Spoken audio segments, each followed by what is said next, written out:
You may be seated. We've gathered here today to recognize the solemnness of marriage and to rejoice in the blessings of 50 years of this union. You, Norman McKnight, and you, Ella McKnight, have now been united 50 years.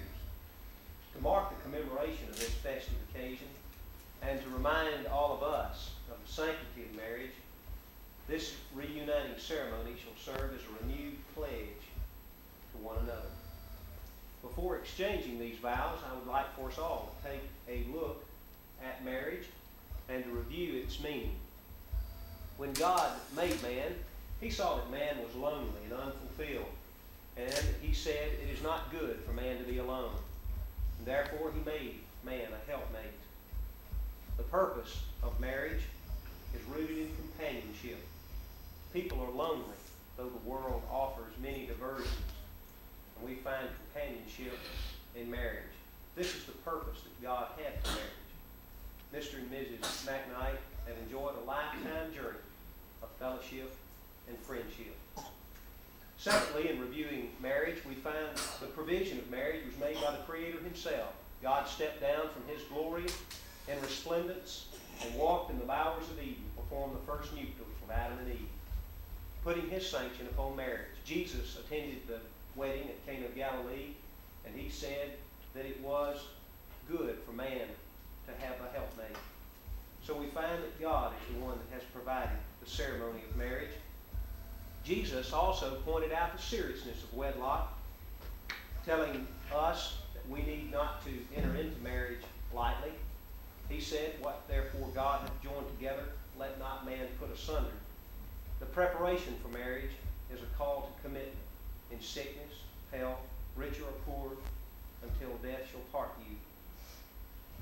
Mr. and Ms. McKnight, your commitment has stood the test of time and has shown us by example that preparation for marriage is important in the sense of a call to commitment. The principles of marriage is pointed out in Ephesians chapter 5, verses 33 and following. Let everyone love his wife, even as himself, and the wife see that she reverence her husband.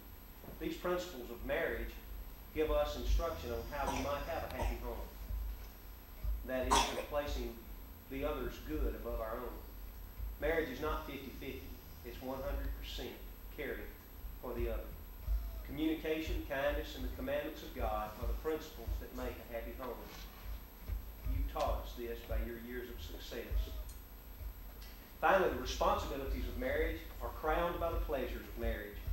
The care that is shown physically, that man and woman must have, and emotionally, that man and woman need, has provided 50 years of a joyful union for both of you. You, Norman, and you, Ella, in desiring to reaffirm the vows of marriage, I now command you to join right hands.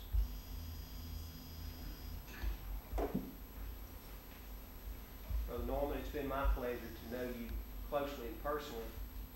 I want to share with you some things that we talked about before, things that you fully understand. But I think for all of our benefit, we might once again look at. In Ephesians 5:25, we're told, "Husbands, love your wives, even as Christ loved the church." Now we know that Jesus loves every person. He loves people, and He wants people to be in a right relationship with God. But He loves His church, those who are redeemed, in a very special way.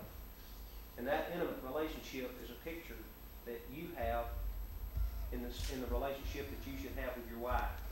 You've given that unique love to your wife. This all-encompassing love has enabled you to live for your wife, bringing honor to you, to your wife, and to your Lord. In renewing your vows, I request you to repeat after me these words. I, Norman McKnight, I, Norman McKnight, do promise to